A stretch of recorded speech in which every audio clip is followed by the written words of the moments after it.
Got it. All right. All So, you guys probably know about this more than I do. I know Jocelyn from about, gee, it was 3 years ago. just three? It's been That two seems years. longer. Yeah, seems longer, but it also seems like less time. But I got to know Jocelyn when I was doing a sabbatical in Korea. And then I came back to Japan, and she's kind of, this is all taken off, the peace linguistics. I don't know if you guys have a special interest group yet in TESOL, but got a real active Facebook group, a lot of interesting things coming up. And this is the first time I met Dana, but I'm really looking forward to this. So with no further ado, I'll turn it over to Dana and Jocelyn. Take it away. All right, thanks. And then hopefully I can share the peace linguistics group later on. And so today we want to talk about connecting, and we're going to briefly introduce the NVC model. So I'm Jocelyn, and my colleague is Dana. I'm Dana. Yeah. We could just go through right away, right?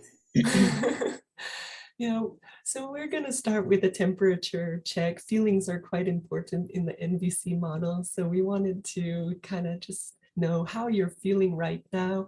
And as you can see, the gauge there is kind of 1 to 5. So more intense would be the fifth emotion, like the fifth number. So I'm feeling a little nervous, but mostly very eager to be giving this presentation. So I put eager 4. Maybe you can let us know how you're feeling. You can type it in the chat, or you could just speak out since we're a small group. 4, Jocelyn. Did you say 4? What emotion? What?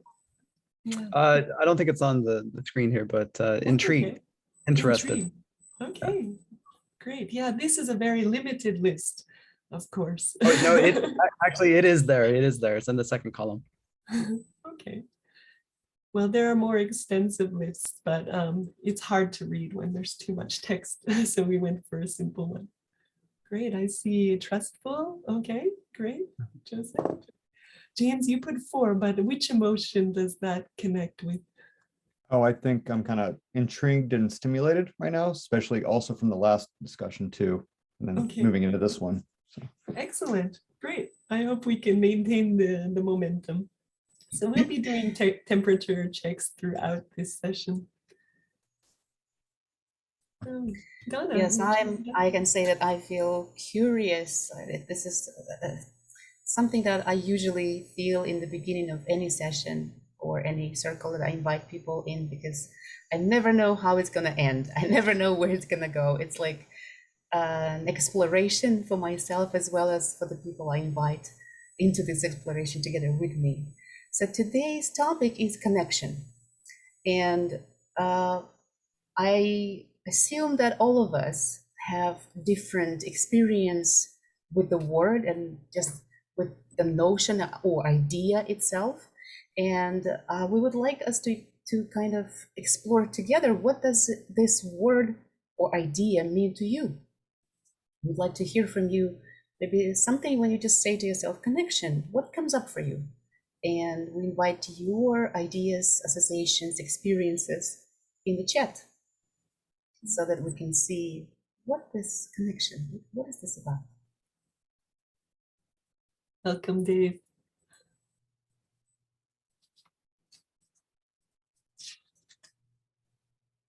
And just wanted to say that there's no right or wrong answer, or I would rather say they're all right answers. Connection, relationships, travel, gatherings, shared experience. I like the travel one. Connecting the dots on your map.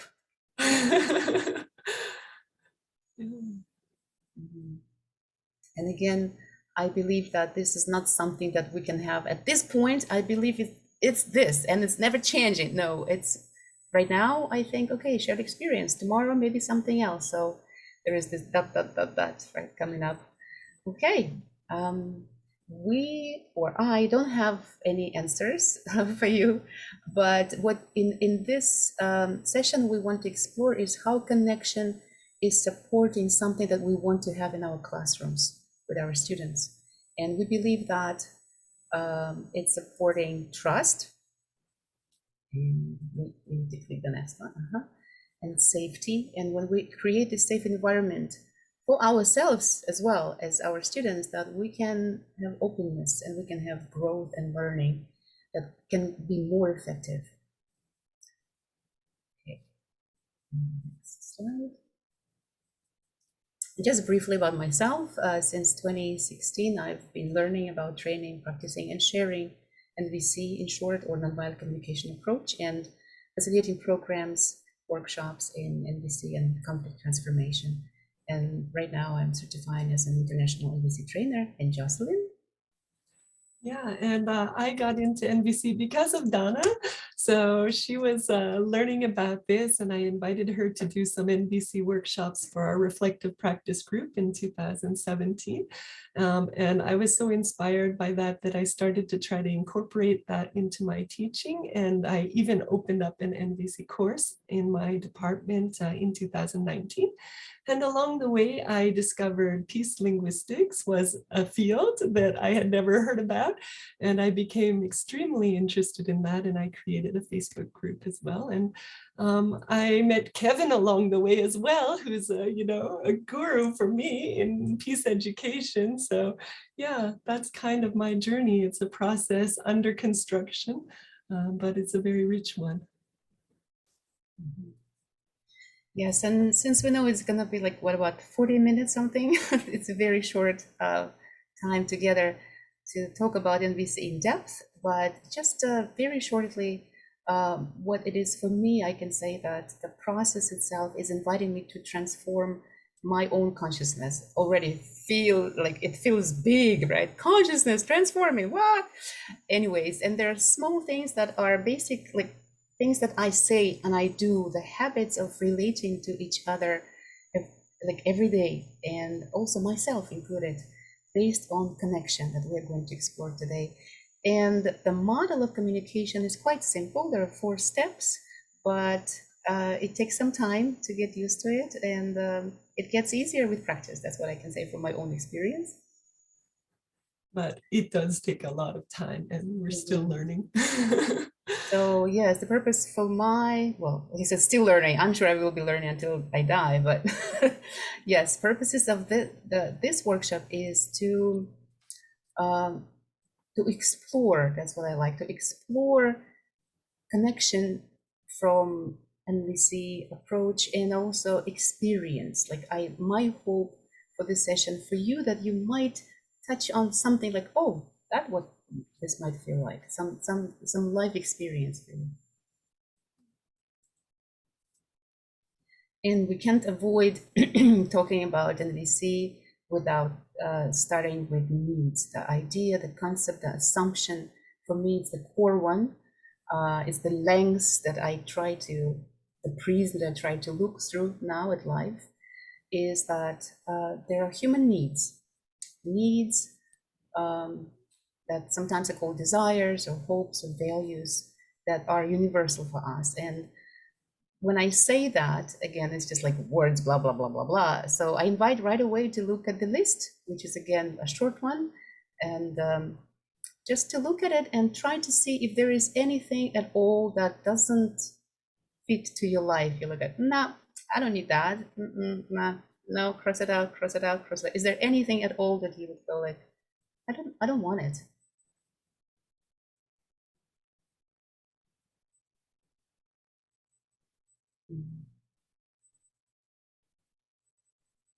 Is there anything?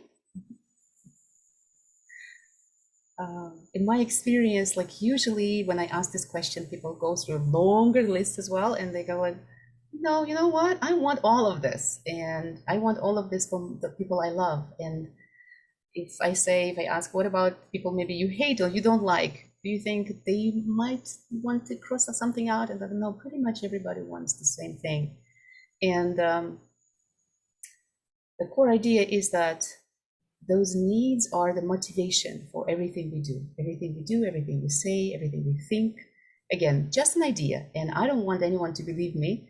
I want us to experiment with that. So we want to invite you in a very short first exercise that might make sense and maybe not. I don't know how it's going to go. So first, think please about something that you did this week. Any action, from a very small one like brushing my teeth to something big like moving to another country or having a baby or getting divorced, like whatever that is. I will give you my example. This weekend, I invited my friend from a different city to come over with her kids to visit me. So I hope you have your action, your act. And right now, I want to invite you to look through the prism of needs, like what is behind that? And just to be a little bit playful here, I want to ask Jocelyn to guess mine. What do you think, Jocelyn? Why did I invite my friend over? Why? Probably, I would guess connection is one of them. I'm looking to see, is it on this list? It's or not closeness, or maybe community. Yeah, yes, that's one set of them, yeah. And also because I'm not as busy as I am usually, this weekend I thought like, oh, it's gonna be effective. So effectiveness would be also one of them. Yes, and at this point I'm curious about you guys, and if there's anyone who would like to share maybe, or even like anyone who would like to speak out, or maybe anyone would like to type it, just saying, that's what I did, and James, this is what I think it is. Yeah, James, would like to share? Okay, I mean, it's kind of a silly one. I don't think it's at the same stakes, but it's kind of stuck with me the last couple of days. Usually at work, I work at a high school, and so usually, when the last class ends, I usually stay a little bit longer, maybe talk to students or wrap up work. I'm not really in a rush, but this last Wednesday, I was like, you know what? I've got everything set. I don't have to stay. I'm like, you know what? I'm going to try to catch that bus and get home a little earlier. And so I ran out the door, like as soon as like I was, it was appropriate. I'm out, I'm gone. I'm fast walking to the bus stop, and I get there and it's a 15-minute wait for my bus. And like I ended up, and I was trying to think about that. I'm like, if I just wait, I probably would have, I absolutely saved me no time. If anything, it kind of, and like, I'm wondering like my needs, and like, should I say what I think my need was, or is that a guess? Would you like to like say exactly what is the act, right? So, well, I guess the act was the action, just the going action out fast? Was leaving work, right? Leaving was kind work, of rushing in a way that I Rushing. normally don't rush outside of work. Yeah, sure. Would you like a guess, or would you like to explore it yourself? I mean, I was looking at the list and trying to think what need was I trying to fulfill there. Yeah. And the only one that came to me was rest, maybe. And maybe I was a little more tired than I thought I was. I was like getting more excited to just sit down and kind of not have to focus on anything on the bus. Maybe a change of space or something. Oh yeah, that might be absolutely, yeah. Yeah, rest is something, also maybe efficiency, like I want to go now, I want to change it fast, and I'm going to get home and I'm going to be done with it. So something that could be efficient. Yeah, I can maybe start on chores or something, like more efficient use of my time. And your resources, even inner resources, your energy and time. Thank you. Oh, thank you. And I hope you have yours. Like, is there anyone else who would like to, like, I want to share. If I don't say it, I'm going to regret it later. Anybody? Donna, I don't think I'm that excited about it, but I will share it. So I just started watching Grace and Frankie last night. The last season just came out on the 29th. But I think the reason, so that's what I did. Do you want me to share like why I think this is a basic need? So yeah, please like explore your needs. Why would you do that? Yeah. So I think it's celebrating life. I think it's inspiration for me. Obviously it's fun and it's laughter. But the reason I think that it's so paramount in my mind right now is because it represents the bookends of COVID-19. I began watching the show as soon as COVID started. I'd never watched Netflix before. And I think that now that COVID is kind of in Korea coming to this sort of end point, this represents this sort of threshold of like, thank God there's something beyond COVID. I'm gonna So it's hope. just, we hope, yes, we hope. Yeah, Or completion also, maybe. Yeah. so many things at the same time, fun and celebration and like some kind of hope for, okay, this is it. This is over. Like so many things happening just by watching this funny drama thing. Interesting, right? Yeah, it's amazing. Well, I love your examples. I like this playfulness, like you say, silliness of it. Like it's just how life is, right? Okay, and then Yeah, so now we're going to focus on more of a classroom situation. We chose one feeling from this list, which is the last one, uncomfortable.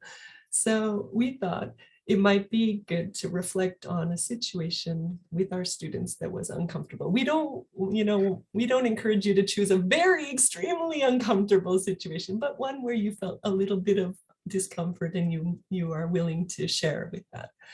So this workshop we were actually supposed to give 2 years ago at the beginning of COVID, but then we weren't sure because originally we had many plans to do things that were very, active. So we weren't ready to do it online. And we had this question, or this issue. Students did not engage online, right? At that time, many students didn't have technology set up or have any technology, and they weren't turning on their cameras and stuff like that. So this is something that I could have said, okay, about my uncomfortable situation. Students did not engage online. Is there a line that you could write on the paper beside you that just describes your uncomfortable situation with students?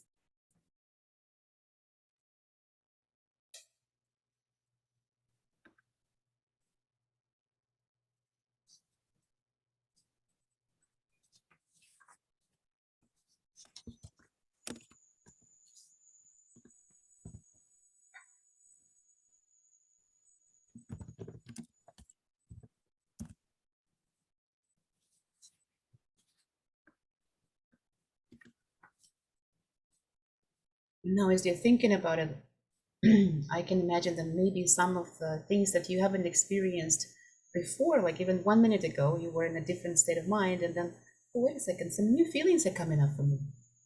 So again, try to see what those feelings are.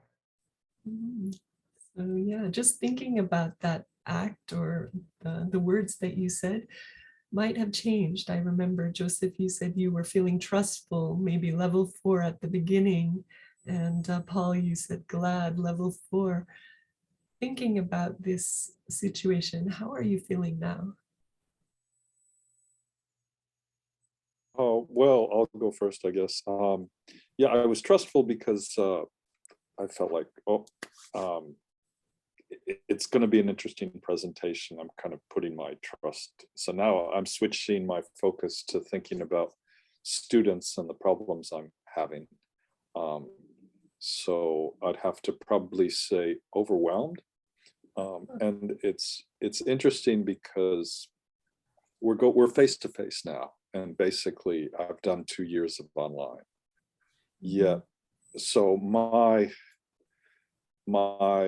chops, my muscles, my face-to-face teaching muscles have kind of, it's actually been 3 years since I taught in front of Japanese students. So getting back into the classroom has been problematic. And then also masking and social distancing. And I'm having a lot of problems trying to negotiate the things that I used to do with the things I'm doing now. So I spend a lot of time trying to get to know students' names, but a lot of that's being sort of taken out from me because the masks, I can't recognize their faces. So even though I know names, if I don't have a face to put with the name, I'm still like, what's your name? And that's kind of going, and I guess we're in week three of school here. But usually by week 3, I know most of their names and I can call on them on their names and say, oh, please, what did you think? Or da, da, da. And I mean, it's a similar situation. I guess about 6 years ago, I had a surgery for detached retina. And I suddenly, after that surgery, my vision, I lost about 15 meters. So all of a sudden, before I could recognize students before they got up to me, and by the time they got up to me, I could remember their name. And with losing that 15. Joseph, may I just check if I hear you correctly, what you're trying to let us know about yourself? Will it be okay with you? Sure. So I'm hearing there's so much happening for you right now. It's just like masks and all of the skills that you've got, like you professed those 3 years, they were not in vain, and then now you cannot use them. And then it reminded you of the time that you just couldn't see people clearly after the surgery, and now like the masks, like not making it easy for you to remember students' names, and you so want to do that. Like it's like you want to connect with them by the simple thing, remember their names. Am I hearing you?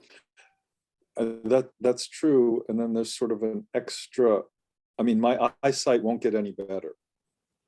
Right, so there's a little bit of hopelessness in there as well. Right, and I also feel, I don't want to say that the situation with Corona's not going to get any better, but I have a feeling in Japan, people will be wearing masks much longer, and it will become sort of the normal, everyone wears a mask almost all the time. I can't see everyone kind of taking off. Yeah, so I really. What you said in the very beginning, this overwhelm, there's just so much. Strong. So much. Yeah. Thank you. Yeah, thank you for sharing something that was like, it's really, really personal. Thank you for the trust. It's interesting also how strongly the emotions and the feelings changed, right? From the beginning to now. We'll be doing brief temperature checks throughout this session, just so you can kind of keep track of things, and maybe it could be interesting. But now we're going to introduce the NVC model. Yeah, I just want to say really briefly that what I have right now in me is just like the strong desire to stay a little bit longer with you, Joe, like just to see how hard it is, like how, I really want your experience to be seen and fully heard. So I'm a little bit torn right now between like, I want to give attention to this, and at the same time, I want to care for the session. So I just want to just acknowledge that. So the model itself, like I said before, it's quite simple. It looks like, number 1, observations. It's something, if we imagine there's a camera, and then this camera is just recording what happened. Someone said something, someone did something. The second one, something we already did before, like looking into our feelings. So when that happened, how I felt or how I feel now about this. And then I connect my feelings to the need, saying, so I feel this way because I wanted something and it didn't happen to me. Or I wanted it and it did happen to me. That's why I feel something different. And the last one is number 4, it's a specific request. It could be of myself or other people, something that I want to happen, some action that I want to happen. So this is just very briefly, and we will be using this model for different steps. So for me, now the process of connection starts with myself. I want to see where I am, what I am experiencing. So following the steps in the model, we connect what is present for me. And the example we'll be following after, so I talk about, it's like in a way I talk to myself. So when I say, when this happened, I felt, or I feel right now, because I wanted something, I valued something, I needed something. And since I'm talking to myself, this request is of myself. What would I like now? What would I like to happen now? And Jocelyn will give you an example. We're using this example throughout the session. So my original phrase or line was, students did not engage online. Now, this is a little bit difficult to interpret. What do we mean by engage? So in NVC, we try to encourage explaining that or exploring that through observation. So what I noticed is that students did not turn on their videos and microphones. That's specifically what I noticed. And when that happened, some feelings, which were kind of negative, came up for me. I felt disappointed, uncomfortable, and concerned. And I dug deeply inside myself to find out, okay, why was I bothered by this? And the reason was that I wanted to connect with them and I couldn't see them. I couldn't hear them. And I didn't know if they were following. I didn't know if they understood what I was trying to share with them. The request is kind of obvious. I mean, I would like to ask them to turn on their videos and microphones, but you know, how to get them to do this? That's the challenge. So this was the guided example, and I've highlighted these keywords because we'd like to go back to your situation and just ask you to kind of sketch it out. Now, these lines can sound a little bit awkward and unnatural when you start using them at the beginning, and you might totally ditch the model later, but the contents are kind of what we're looking for. So maybe you can take a moment to write that down.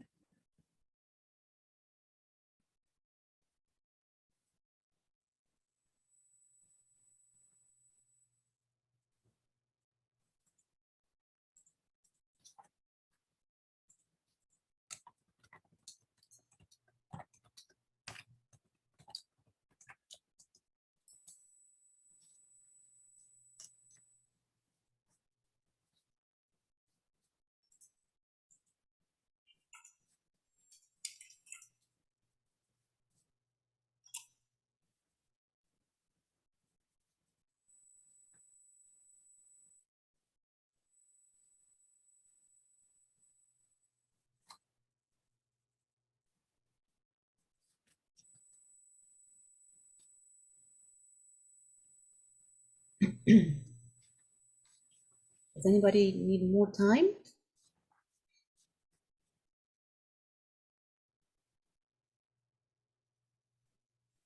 So silence is no, right?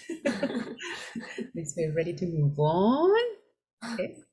And our idea was to share this with somebody, to give you a chance to actually say it out loud in a breakout room. But since we have a very cozy circle here, we might invite you to, maybe somebody would like to share their case, your case with all of us, just going by just using those steps.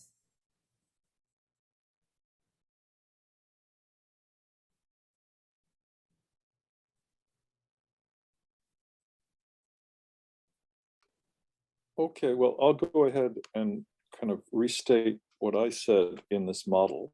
Let's see, when I started face-to-face teaching again, I felt there were lots of small things that had changed for the worse. Because I wanted to reconnect with students, I really would like to figure out what to do. So when you said I felt a lot of things happen for the worse, so it's like, okay, this is not working and this is not working. So you felt overwhelmed, like you said before, or there's something else happening? Or maybe frustrated? Yeah, I did. Well, frustrated, yeah. I just felt a lot of small things had changed. I felt the ground had shifted. Discomfort. Yeah, discomfort. I don't know. I'm not sure if it was discomfort, but those little things that somehow they were important for you, and then they just kept changing. It's like feeling lost, maybe in a way, also. Definitely, yeah. And trying to make up for them doesn't really seem to. Right. Trying to make sense, like what is going on here? Maybe puzzled. Puzzled is probably the best one, yeah. So. Yeah. Thank you. I appreciate the there was the silence in the beginning, like nobody's sharing, and I'm like, okay, I'm comfortable with being uncomfortable and moving on. And still, I want to say that I appreciate your example being alive. Thank We you. still have a little time if anyone else would like to share, but no pressure, of course. Oh, James, Jeez. great. Yeah, I guess to keep this going, actually, Joseph's like what he's going through kind of reminded me of a situation I'm having at the high school. We've been in person, fully offline all semester. And last semester we were transitioning from online to offline hybrid classes and weeks and stuff. So I guess the situation was that I had instituted a no eating or drinking in the classroom policy. Always have your mask on, and it seemed like a reasonable policy. So I guess to get into the OF and R, a few weeks in, when students were no longer following the policy in the classroom, they were eating and drinking, not like they were under the mask or things like that. I felt discouraged because I wanted them to follow the policy, but at the same time, it's not really their fault either because no other teachers are enforcing this policy either. So it was me becoming the bad guy in the classroom. So I guess I would like to, I would like maybe the situation be taken a little more seriously, but it's hard because half the students in my class have had corona. Like half the teenagers in Korea have had corona at this point. So they don't see it through the same lens maybe I do. So Did you feel endangered as well in that situation? maybe, I guess maybe a little personal background. I had a young family member who passed away from corona early on in the pandemic. And that kind of colored my approach to the whole thing in ways that maybe it didn't other people. I can understand that maybe, yeah. May I guess also if you felt something like being torn, like you want this to work, and at the same time, I don't want to be the bad guy, and I understand why they're not wearing it. It's like this like, what do I do? So a little bit like Yeah, confused. because it was on the surface, the classroom management issue, but at the same time, they're not doing it out of a sense of maliciousness, or they're not doing it out of a sense of disrespect, or it's more just it's inconsistent policies throughout the classrooms, and so they're just forgetting. They're going, oh wait, oh yeah, Right, so confusing for everybody, and yeah, you right. want to take their side into account as well. So you want to care for yourself, and you want to care for them, and it's like, how do I balance that? How do I balance that? Is there And something am I else? being unreasonable if everybody else is doing this, maybe I'm the one who needs to change rather than them. So Questions, asking questions of yourself as well. thanks so much for sharing. Yeah, so we're going to continue to work through this and reflect on this example. But unless anyone's dying to share their example, maybe we'll move on. Yeah, Joseph is just saying we have 15 more minutes. So now that you've had, well, a couple of you have had the opportunity to express yourself, a little bit of self-empathy. What's your temperature looking like now?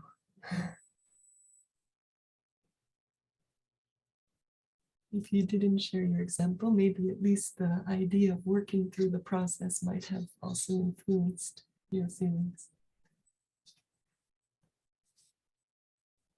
Just for your own curiosity, like if I compare in the beginning when I just thought about this happening, and now when I think about this, is there anything that changed? And again, it's not like something needs to be changed. No, it's just like with a little bit of curiosity. Did anything change? James noted that he's feeling thankful and level 4, so that's quite strong. I'm also grateful to see this. Yeah. All right, so we're gonna touched. Okay, great. Touched. Same level, level 4. Great.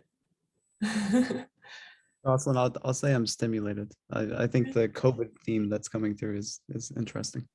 Yeah, it's deeply personal, isn't it? And universal for all of us, but not in the way that experience, but just to the context.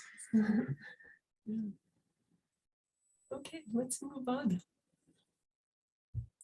Yes, and the second step or the second choice that I might make here after connecting with myself is to connect to others. And there are two doorways going in that direction. The first one is listening to the other person with empathy, connecting to what is present for them. And the second one, expressing my own honesty, expressing what's happening for me. And both of them are equally valuable. In my experience, expressing, if I choose to express first, there is some risk that whatever is happening with the other person, it's already like there's so many things happening in them, like up until here. And if I start expressing what's happening for me, I might add to that, and there is a little chance that they will be able to hear me. So just knowing that, I may choose first to listen to them, because it gives me a chance to, first of all, understand them, to connect to them, and just like in a cup, like they will just pour out a little bit of whatever is happening, frustration or like their experience, and empty some space for me later so that I can be heard. Mhm. So, right, we put this elephant with big ears because listening with empathy, of course, requires a lot of attention. And this is what it looks like. Again, the same model, only the direction is not on me anymore, but on the other person. So when this happened, and usually it's the same act, the same thing, right? Were you feeling something? So I'm just guessing. I have no idea. Because something was important for you. Again, I'm just guessing. I have no idea what's happening for them. And because I do not have any idea, I finish my request.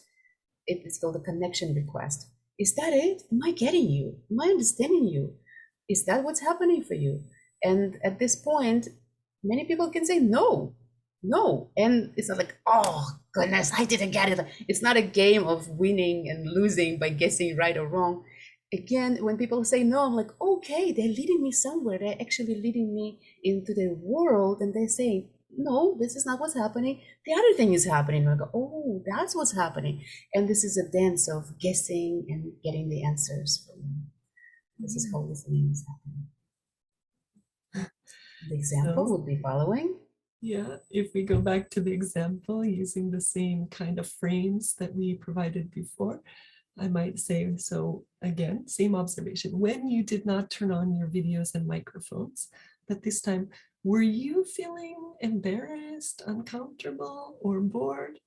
Maybe they just didn't have the technology. So I'm just guessing. But once I name these, I might try to associate them with some needs. So were you feeling that way possibly because you wanted ease or comfort or relaxation? Is that it? Yeah, and we put some examples like one after another. In my experience, it's better to start with just one. Like, were you feeling embarrassed or something else? Or because you wanted ease? And yeah, usually people Right. tell. It could be Or a if they bit say, I don't know, overwhelming. like I work with teenagers and they a lot of the time they go, I don't know. So, and that means, oh, you're not sure. You're not sure about that. That's another guess, right? You're not sure. You're confused yourself or something like that. Yeah, certainly throwing so many words out at once can overwhelm people maybe, and they need time to search. Mhm. So we'll go back to the situation, but I see Kevin has written, did you actually do this NVC practice with your beginning students at the beginning of the pandemic? Um, actually, I didn't, I talked to them, but some students, of course, they had no tools. So they couldn't, even if they wanted to, they couldn't. But yeah, I managed to explain to them, how important it was to engage. And for the most part, students did turn on their microphones. I have really small classes though. So, I mean, I wonder how it would have worked in huge classes, like if you have a huge seminar where people are not so personal, but when I open my classes, I also check with them. Yeah, how's it going? And I usually name each student when I check their attendance and ask them, something. So I go to class early to do that. So I think that this kind of dynamic together, can be helpful, but I'm not sure if it would work for everyone all the time. Yeah, sure. No, the reason I ask is because I think this is a very common, like many of, almost Yes. all of us have been through this at this point. And I've dealt with it, but when I dealt with it with the students, I didn't think to use NVC. So I didn't use this approach. I was just interested to compare and contrast. Right. And so one disadvantage is that people might say, well, it takes too long. I don't want to spend this much time, but we could consider it an investment. If you try to go through this at the beginning of the semester, then maybe the rest of the semester will go much more smoothly because people will have, the expectation that they might want to turn on their camera and, microphone and engage. So in that sense, it could be a time saver if you think that engagement is important for learning. So we know that we don't have a lot of time, but I wonder if anyone has been able to formulate the were you feeling part because you wanted, and if anyone would like to share their example.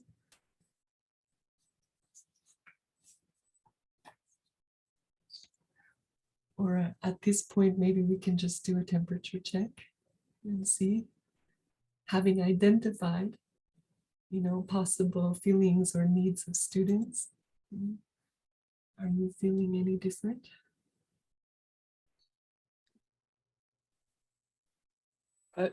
Jocelyn, just a kind of quick question following up on what Kevin said. Does, and Dan as well, NVC, does it presume a one-to-one communication, or I'm many to one seems really difficult and problematic because when you have many people both listening and producing, it's not unified, so it's very difficult to kind of take, you're obviously going to have to take an action that sort of splits the middle. And there are students who feel one way, there are students who feel another way. So now I'm really intrigued as to thinking about this in terms of the classroom, in terms of a group. You mentioned you had a small class, but 5 or 6 students maybe. No, but even then, 15 to 20 usually. Right, Yeah, so in my case, I have 30, 40 students, sometimes 50. Okay. Yeah, So- yeah, it works not like, my experience is if the deeper the conflict is, whatever the problem is, the slower I want to go, and I want to go one-on-one, and I will find place and time to do that. But to address the whole room, we work together. We will, like, for example, in the beginning of every course, we come up with our own agreements for the class where they choose what they want to follow, and what I can agree as well. Like, so, and then, so even if one person says no, we will not do it, and we will come up with something that works for everybody. So for groups, it works as well. Does this answer your question? Or does it add even more confusion? No, I mean, I'm not sure if it does, but it gives me a lot to think about. So yeah. So I mean, I'm not sure if it answers my question, but the question was, does it work only one-on-one or for the group? So my experience, it works in both directions. Right. I think when you did the training, sorry, the training, do they train you to do group work, to take it to 30 people or 40 people? So yes. Wow, okay. NVC has been used in political mediation as well, quite successfully, at least by some of the people who are more experienced, like the founder, Marshall Rosenberg. So yes, and I'm doing mediation as well. Yeah, so yeah, it's working for, and I have some another thing that I'm also practicing is so conflict transformation from the restorative circles, and restorative circles can work with hundreds of people at a time. Yeah, it's all possible. It just takes time and willingness and some skills. All right, I'm looking at the clock and I think we have only 3 minutes. Maybe we will not be able to finish the practical part, but maybe Dana can just explain this last part here about expressing with honesty, and then you can take your example home and maybe work on that. Yeah, so expressing with honesty, what I like about this part of it, the work has already been done. Expressing my honesty is expressing something that I found in the very first practice of hearing myself, giving myself empathy. So this is what I want to express to the other person. And it's following the steps. If I follow the steps, it's gonna be, when this happened, I felt because I wanted. So pretty much the same. The only thing that is changing is how I want to relate to the other person. So I want to connect to them. How is this for you to hear? That's the first question that I might ask. Or I can choose to go to something very doable, like an actual action. So would you be willing to do something? Would you be willing to, like in Jocelyn's example, maybe you can just see what you're asking the students. Right, so at the end, after I've gone through the process, I might ask them, how is this for you to hear? So just connecting with them. Some of them might, be like, oh, okay, I'll turn on my microphones and videos. And others might still be like, oh, I'm not sure I want to do this. So I might need to discuss a little bit more with them. But hopefully by the end, I could ask, would you be willing to turn on your videos and microphones now? And they would be comfortable to do that, because that is the ultimate goal, right? For them to be willing and comfortable to Because do it's that. their Or for choice. me, yeah, that it's their choice, might not choose that they're being forced to do that.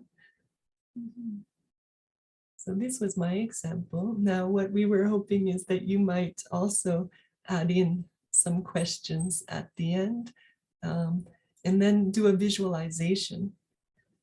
I see James asking, are there techniques for adapting this to lower level students? Dana, you have worked with younger students better I than... work with elementary, middle, high, university, adults, Did you do teachers. this in Yes. English or like, Korean with the younger learners? Sometimes I use Korean, with younger, I usually explain this in Korean and then they practice in English, But maybe with younger children, they would have some basic feelings. Maybe not all this, all these words would be available, but even just I'm kind of happy or I'm sad or I'm tired. Maybe some of those emotions or certain needs might be possible. And yes, and I do a lot of games with them as well, using the concept. So they feel playful because they want to, right? We want to play. And it becomes something like, oh, okay, so I feel this because I want this. Yeah. With the cards. My cards are usually in English and Korean, so they can learn the words, and they sometimes you learn them in Korean because they know what they mean. Big feelings. Nobody talks about them. Right. So if we had more time, there are ways. Yes. Sorry. If we had more time, we would have just asked you to read what you wrote out silently, and imagine you were saying this to your students, and then again go back to a temperature check, and maybe you might feel a little more hopeful or a little more positive by the time you got to this. Often visualization exercises do help in that way, but maybe not. But not necessarily. Sometimes like old pain may come up and I feel even more discouraged, like I don't know what to do, and that is okay too. And then it's time. It means it's just a sign that I need to spend more time with myself. I'm conscious of the time and we're almost done. I think Dana might want to make just a final comment or two. Yeah, it's just like an invitation to consider this prism of needs. When we see other people do something, and when we see ourselves do or say something. So connection before correction, meaning just I want to connect to you first before I ask you to do something different. And the magic part for me is that when I connect, we find tens of strategies how to do differently so that I am actually happy and you are happy as well. Right, win-win. That's the goal here. Yeah. So we hope that you might have taken something away from this workshop. Definitely one takeaway I have is just that I'm feeling so grateful to all of you for turning on your videos and participating with us and sharing sometimes difficult situations. And maybe Dana also has a takeaway. Yes, I do appreciate seeing your faces for sure, and then nodding and smiling and sometimes maybe frowning, but just like it's so delicious to just like see you live. So just thank you. The humanity. Right, and we just want to recommend this book if you're interested in NVC. I mean, there are many books. This one focuses on education and goes through the basic model. And we both have read it and found it interesting for our work. And if you're interested in peace linguistics and you use Facebook and you're not in our group already, please join us. Just answer the questions, the join questions. And Dana has a website as well. Yeah, and yes, Joseph, thank you for asking. This is something that we wanted to do, and I'm grateful for you to remember that, just to make sure that we get your consent of leaving the recording for some other people who might want to just look at it. Let's see, is there anyone who doesn't like the idea? Is anyone uncomfortable with us sharing this on YouTube? No? Well, thank you so much. Thank you for making it a wonderful workshop. Okay, and I'll just go ahead and turn off the recording.